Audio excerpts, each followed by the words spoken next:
Grandma, oh my God, you are so thick. So cut, fucking thick. She's not only thick. Grandma got it. Grandma, oh my God, you are so fucking thick.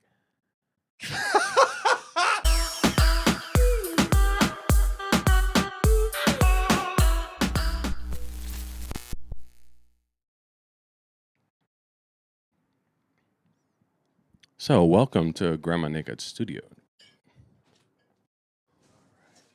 Welcome to Grandma Naked Studios. I just realized I had a...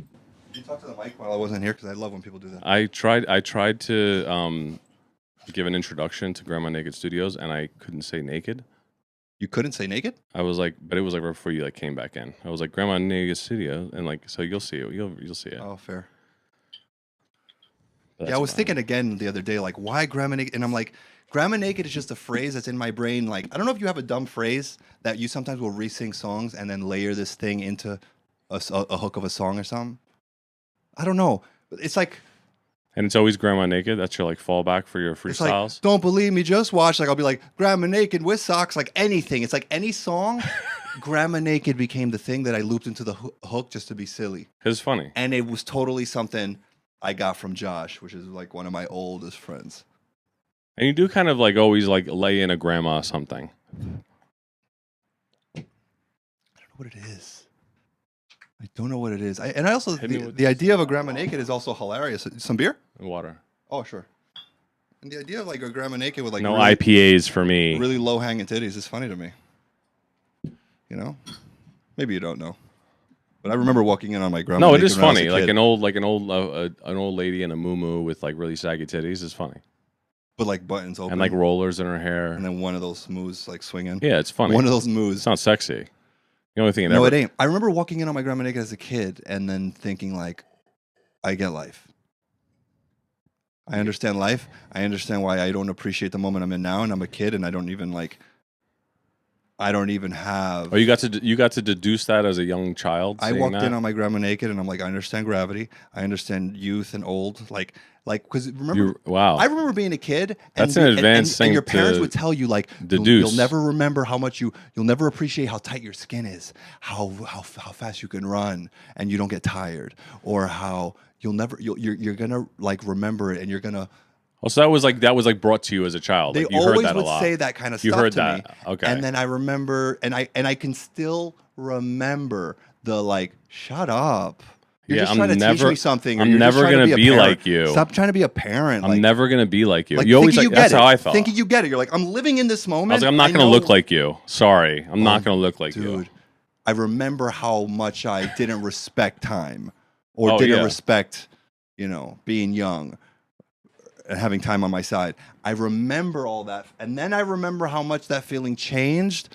And it was like I was 8 or something, and I like walked into the bathroom, and I didn't know my grandma was still in the shower, but she turned off the water, so I heard nothing in there. And then I walked felt in. It was safe. Oh my God! But it was in and out. I was like, oh, so sorry, but I saw everything. Was she like, what the fuck? No. She was like, literally, like, no, she was already so old. It's the one who passed away recently. It's one of those people that like you meet when you're 2 years old, and you're like, oh, you were old your whole life. Yeah. You know, some people are just old forever. Yeah, like Morgan Freeman. I see old photos of her that they're nearly black and white. She looked like a corpse. I'm like, Yeah. this woman just never had her day. Yeah. In the sun. It's different now. It's different now. Do you Think see about- that photo recently of like, this is the Golden Girls season 1. This is Sex and Yeah, City. yeah. And they're like, these girls are It's are true. younger. It's I'm different. like, Yeah, whoa. 100%. It's different now. Whoa. Like if you're 40, you have to be like 20. By the way, Sex and the City nauseates me. I don't. Have you seen this? I don't know. I watch from the shadows because it's like Alex will take over the living room Show TV. Yeah. And it's I've like been there. so I catch more of The Bachelor than I would ever. Yes, Sex and the City. 1000%. These live singing competition shows. Yeah. Okay. Which- I kind of like those. There are highlights of that show Yeah. that Highlights. can make your day. It's too long and drawn out. but as a whole show, No, it's too much. It's way too long and drawn out. Too many commercials. and they're too positive. I would watch it if they shit on these people. No, yeah. the way they're they do always on the positive. children in the cooking shows. But they curate it so there's always like good singers on it. Like if you watch The Voice, which I think Alex watches. yeah, but I've seen they're like good performances where I'm singers. like, I could walk away. Oh yeah. Oh right, yeah. like right away. I could just like no one walk blows me from away. this. And if like someone, if No, like, and but I there- love, and I love singing auditions. There are some clips I love them. that are so good that I don't even like. Yes. They finish, and I don't even like look at Alex because I'm like, I have a tear that's fighting surface tension from rolling down my face. Is that good? It And I'm got, like, you. I'm like, no, he's fired. So you love The Voice. That's the only one I know. I feel like by that's the only memory. one that she with the chairs watches. turning. Yeah. That's The Voice. That's The Voice. yeah. That's the one I see her play constantly. Me and Kayla were into that for a hot second. When we play the highlights, and I don't the watch it clips, anymore. Fucking That's breathtaking. but that's the show. My feet and like shit were fucked up when I was like serving.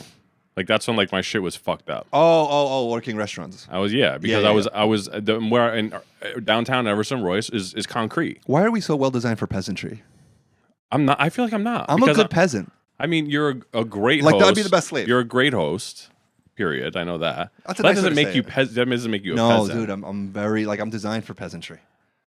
You're not. You're just like very. Sometimes I even feel like my head is small because of it, because I come from generations of just like low class serving. I guess we got to break servants. that. I mean, you'd be a great concierge. So God's like, he doesn't need that much like intuition or intelligence. So they gave me like a small head because they're like, you're just gonna be like on some other guy's beck and call. But that's not. I mean, that in You some, look like in royalty. In some form at all, you're always in some form of customer service. You should work in a restaurant once in your life. Always. Everyone needs the lesson that comes with hospitality industry. Once. I did it too long. Don't get like close to 10 years. I did it for almost 10 years. And it's also a shitty industry now with all these COVID scares and stuff like that. People in hospitals are saying that their lives have been affected. You were a nurse. You signed up for this. But someone who like works in hospitality and whose livelihood relies on public congregation, they're fucked. Really. And even like for the sake of like your character, don't work in hospitality for that many years. I've been in it close to 10 years. I'm gonna tell you right now, I'm too accommodating. I'm like spineless now. I've lost like all character. I was out with my girlfriend and I think some guy like locked eyes with me. He was like, "What the fuck are you looking at?" I'm like, "I'm sorry. Have you not been helped?" I have no more flight or fight. It's just bottled or sparkling. It's ridiculous. And then you take it home with you too. I'd be having fucking my girlfriend and shit. I'm like, "You like that shit? Can I get you anything else? You want to see a dessert menu?" I just looked up today because there's a new George Lucas, the Star Wars guy. Oh, right. He's worth $6.6 billion. I get it though. He's a billionaire. It's a new version of like Walt Disney that he did. I know. I completely get Even it. from the Legos that came out when we were infants. I completely get Decades And of being the. Yeah, I get it. sci-fi I get it. But I didn't know he'd kids be thing. a $6 billion. I get it. It kind of makes sense. It's like if you were, it's other than. It's like being surprised that like the guy who created like SpongeBob is a billionaire. He, it's like when Is he? When you, I don't know, but if you capture kids, it's a fucking rap. I mean, it's true. It's like Legos. Well, because then you transcend. I mean, Legos. The guy who made Legos probably didn't know that it was going to be. Now it's like a huge, Still like, collectibles. animation, like market and movies and all that stuff. Yeah. But those movies are trash. I'll be the first to say right now. They're garbage. Legos but trash. kids drag their parents to see them.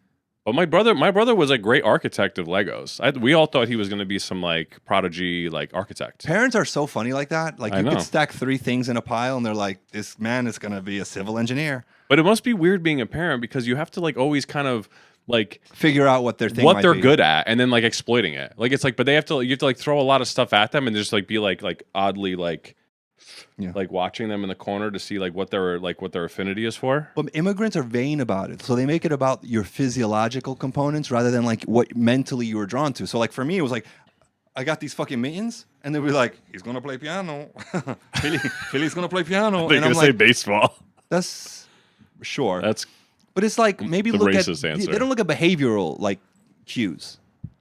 They're like, "Oh, he's got a long second toe. He's gonna be a ballerina." This one. I think our generation of parents just made us do what they couldn't as children. Like my dad was a super athlete, and he just like he was going to be in the NFL if he didn't get drafted to the Vietnam War. So like, I think that was instilled in us as kids. Like we had to always play sports. I remember like crying hysterically, like not wanting to go to baseball practice because baseball sucks. Dude, we had the same experience. Sucks. Baseball sucks. I would go cry in the outfield and have my nose broken by a line drive. Just today, I just read this thing about this guy in the UK spent like $4,000, $6,000, something like that, or like pounds, whatever, to lengthen and widen his dick because he was sick of the ridicule he's gotten his entire life. Yikes! But it's the thing is that the operation isn't that great. That's what they say, that like even functionally, like you can't make your penis bigger and then it still gets like as hard and all that shit. I mean, I think that's it's not as effective as like a woman's BBL. I think that's an untapped market then. People are like don't want to get into that science. market It's because not untapped. but look at trans men. They get dicks. So you tell me you making a dick out of nothing, but you can't make mine just a little bit bigger and longer. Have you seen these trans dicks? They're making pills. The pills don't work. They're skin grafts. Ew, I don't want to know. They like balloon the clit up, don't they? Bro, you know what? Now I gotta look. Look how ignorant we are. Like, don't they just balloon the clit? Don't they just like go behind the clit and go like this? Yeah, can I see it? Can you turn it? Oh my god, that's a whopper of a dick. But you would think it's real. 100%. But like you don't. I'm not staring up close and personal. But it's fine. Someone's dick. If it looks real enough like that. No way. That's a man. That's a man. That's a man born a man. There's another one. And you could just tell it's fake, but it looks very real. Oh, it looks like a dildo. It looks very real. But almost like, but not real enough because it looks like too fabricated. Yeah, it looks like Play-Doh. Dude, what's up with his thigh? There's a lot of bruising on his thigh. But that's the thing. I saw that on the last person too. It looks like it's like they're taking meat out of a thigh or something. Yeah, they could be taking like that's like how they do heart bypasses. Or like they take it out of your cheeks and they put it in your. I mean, that's what a BBL is. They take meat out of other places and just put it where you want it. What's a BBL? Brazilian butt lift. Oh. Yeah. But how much fat? And how do they make it so round? Have you seen the size of these asses? Wouldn't it be lumpy? Like you're like funneling like mashed potatoes into a. A lot of them are lumpy, but a lot of them are not. So I think that's where like the price comes in. Like, are you going to go to an amazing person in Miami, or are you going to go see your grandma's dentist in Colombia? Well, that's why it looks like a balloon, right? Like, how do they make it look so beautiful and round? And just like some people also, I think, elect to get something that's bigger than their body can support. They want to go to the point of like it's obnoxious. Well, they're obviously defying. There's got to be a YouTube video of this so that I can see more of what's going on here. And dude, I didn't know shout out to trans people. Now I can see it's what sucks is I guess how much money they got to set aside just to like live. How much? How they? It's got to be like cost a $250,000. It's got to be super expensive. Cost of like $100,000. I would say like a $250,000 is kind of ridiculously excessive. Cost of a sexual reassignment. But that's kind of vague. I keep getting ads and they're like $100 a month. You can like, so I can like put my dick on layaway. You should mold it. You ever watch Real Sex on HBO? Oh, a low average is 92,000 for the full reassignment. I was going to say like 100 G's. The low. Yeah. They're not making it easy for people when I feel like it should be easier. It's also than it is. It's also, I imagine it's a hard surgery. I literally a moment ago couldn't fathom what this. They're hooking things up because like, or maybe sometimes you have to like pump it yourself. See, the pumping yourself has been around for many years. Like old guys who have EDD, where they would like insert almost like a balloony thing tube in there. And you could pump up your own erection. So that's already been around, and it's not too invasive. So ultimately it's more about creating a penis you can pee out of. Do you create the penis with the doctor, or are you just like, I trust you, doc. Give me something veiny. It's got to be like a new Tesla, where you're there. You're like, I definitely want the camel skin. Be like, no. Yeah, you know what? Pick a big black. Can I get red dick. leather back seats? But no, it's got to be design your own. Where then you could just like wipe it clean if you don't like it, like Nike ID. And there's like a vibrator in the tip. Why are they going to be better than us now? Runs in the family. And my brother really took it seriously. I remember years of like my brother was. He was a straight up like criminal for a while. You know, where I would like it would be 3 or 4 in the morning, and I would get this feeling. I'm like, I'm gonna get a phone call, and it's gonna be the cops because of my brother. And it happened like that, where I expected it, and it happened like 3 times in my life because that's how like frequent he was getting into problems. And I remember my mom saying there was this kid Mikey. He's from North Bergen. Yeah, it's fucking scumbag and tasteless too. Because if you could be a criminal, you could be into dumb, dirty shit. But sometimes you know how to carry yourself, or you're at least charming enough to like pull off schemes or pull off selling who knows what. But this kid was just so obviously like on the surface he was garbage. So I'm like, there's no mining for me to do to find out to dig deeper in this kid's character. Mikey something was His name was Mikey. I don't know what Mikey. Yeah, no, Mikey. And even my mom knew him by Mikey. But he was always getting into shit with Charlie, and it wasn't that. And my mom, I used to tell my mom, I was like, you gotta, Mom, I'm sorry, but you gotta understand, Charlie's the ringleader. Charlie's gonna ruin them.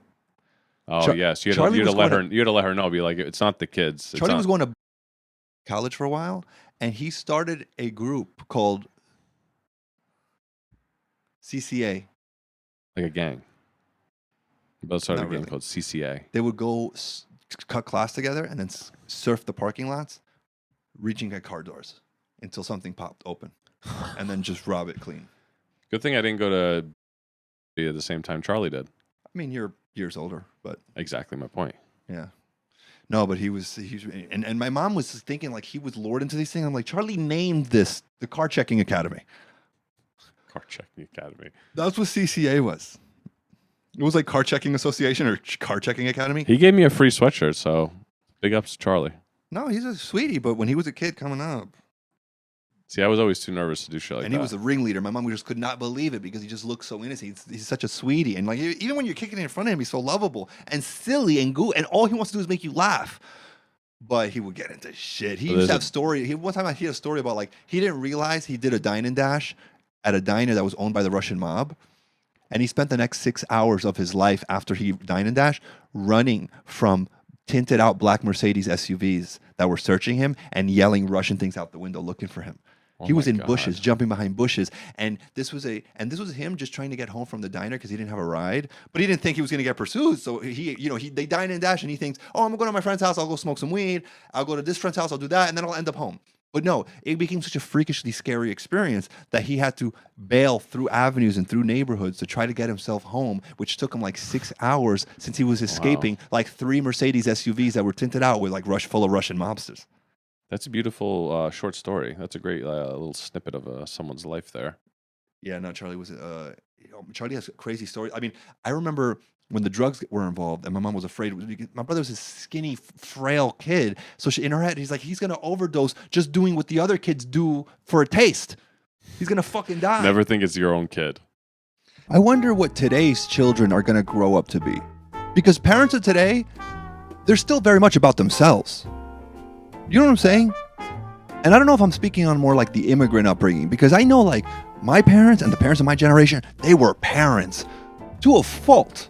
They dedicated their life to servicing their children, and it was never about themselves anymore. Again, I'm a master of only my own experience. Like my mother would put the house up to bail me out of jail no matter what I did. She would borrow against all her equity to get me out of prison no matter what I did. You get what I'm saying? My son or daughter, or those, will never get that kind of treatment if they beat the abortion. And one day he went out to party at Governor's Island back when Pasha's was the shit, and like Molly just came out and ecstasy was everywhere. And Pasha, the club in New York City. It wasn't in Randall's Island. But Governor's Island was. It wasn't on Governor's Island. Governor's Island would sometimes have these parties that were sponsored by. No, it was the same DJs that we would find at Pasha's. Oh, okay, I've been to Pasha. All right, so once or twice a year, Governor's Island would have these parties, but they were themed the way Pasha was themed. So it was like tribal house music, and like the Martinez brothers, the same guys who would go spin at Pasha's would go spin there. So he knew, he was like, I'm going to go to this party. He used to love that music too, but he's like, I'm going to sell Molly and make some money. But the thing is, my mom found this bag of powder in his room, and she was freaking out. And she went up to me, and she already knew I was partying because I was transparent. I used to get home from out doing ecstasy or Molly, whatever, and I would tell my parents I'm still on it and have a conversation with them because I got like a hard dick ego trip out of it. I don't know why. Narcissism. And my mom was like, can you look at this and tell me if it's cocaína? Esto es cocaína. And I went, I tasted it, and I'm like, Mom, this is vitamin C. And I immediately knew what he did. What was it? I saw a bunch of powdered in the Oh, bag, so he was selling vitamin C. and I saw a bunch of empty clear capsules.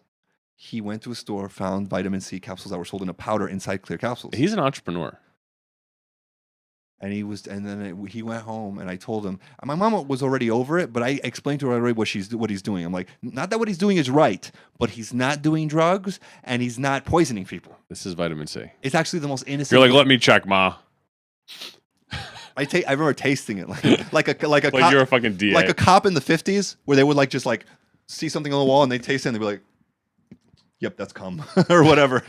Like it was literally the same exact thing. That's like when you taste like when like you always see cops in movies and stuff like taste the that was everything cocaine. before the 80s. Like, how do you know what cocaine tastes like? Right. That's not a class that to take. It's like, yep, it's dope. And I'm like, how do you know? Yeah, how do you know that's cocaine? But yeah, dude, and he was just refilling capsules and he was selling them at 20 a pop. And I remember hearing him explain it to me. Like, he's like, yeah, because once they take it, everyone knows Molly takes like 40 minutes to kick in. And they've taken, these people have taken so many pills, they don't know which one maybe didn't work. Yeah. Or why they're not as high as they thought they would be. He's gone anyway. It's an hour later. It's a 1,200 person party at Governor's Island. He's like, I don't see this fucker ever again. And there have been times he goes, where I he saw sells the same out, person he bounces. again. He was like, there's actually one time where I saw the person again and they bought more.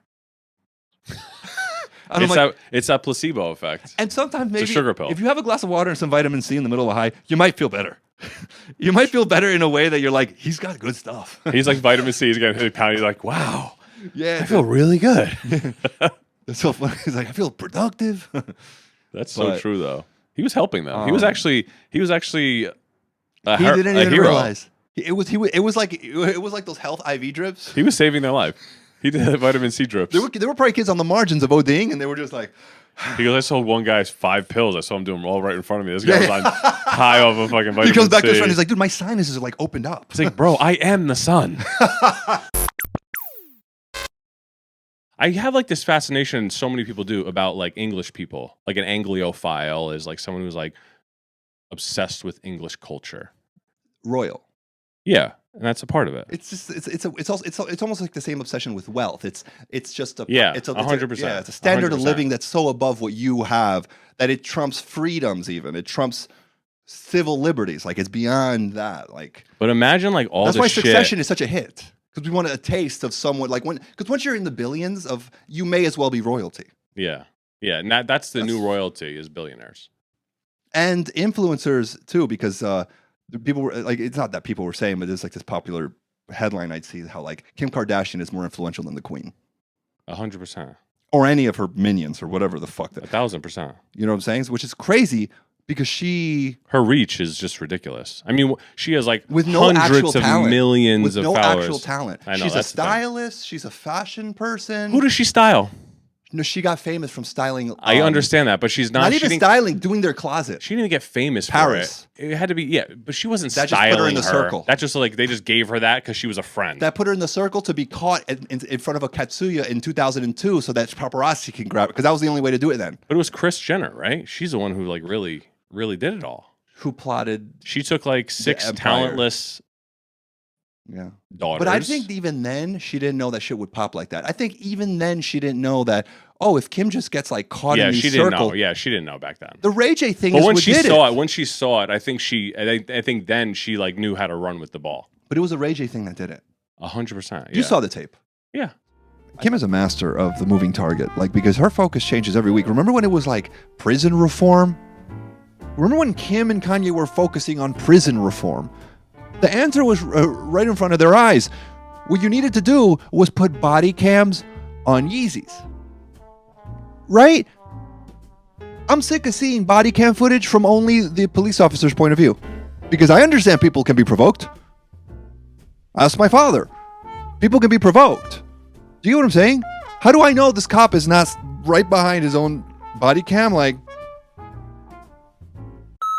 that's way too much. Oh my God, speaking of which, I remember one time I had a conversation with Alex about stuff we did sexually growing up. But like the stuff you don't even want to tell your partner. I'm afraid to ask Shaq that question. So me and Alex did that. and I remember telling her even about times I ran trains and who was in it and things that happened during it. Because we were so young, who cares? And honestly, that's why I love dating Alex, because like every year we have a moment where we dive into things in the past and I'm like, I continue to learn about this bitch. And we're just not afraid to have these conversations. That's good. And in that conversation, I remember she told me, like, Alex has more threesome experience than I do. I remember she told me that she had a threesome and how it went and all that stuff. And I remember when she Nice. finished telling me, she had like a big exhale, like it was a relief to get that off her chest. Maybe she's been holding that. She's been holding it in. But in my head, I'm like, why would you be afraid to tell me about a threesome? Maybe there's a That means you got there's a- half fucked. This is oh god. I would rather that than just find out you had regular sex. In a threesome, you're not even his priority. You don't even get 100% of this guy. You think I'm gonna be heartbroken that you have to share dick with some bitch? My buddy who just had his first child, I remember we were in 7th grade, and not that I was prude, I was just behind my friends in like their little sexual exploits. I was in 7th grade, of course, a virgin, and my buddy of mine had a girlfriend who he would skip out on lunch, and I don't know if I ever told you this. He would go on like they wouldn't eat for lunch. Like we were like the only elementary school that would like allow people to fucking leave for lunch. In what grade? 6th through 8th, bro. Oh, really? You can leave? You could go anywhere for an hour. And this dude would go back to her place because her parents were away, and they would fuck and come back. He was in 7th grade. She was in 5th grade.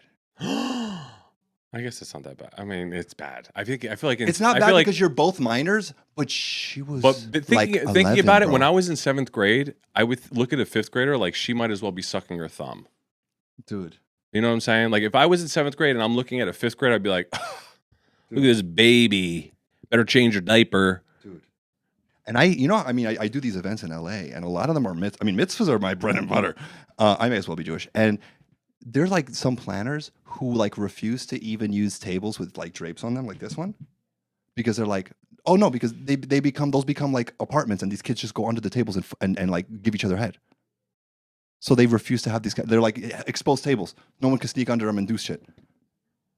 That's like a real thing in the middle of a bar mitzvah or a bat mitzvah? These kids go to mitzvahs hoping to have a moment alone in a bathroom with like their crush. Because it's like rich white kids? Right. In LA? Euphoria. The worst ones. Euphoria. You want to cut this?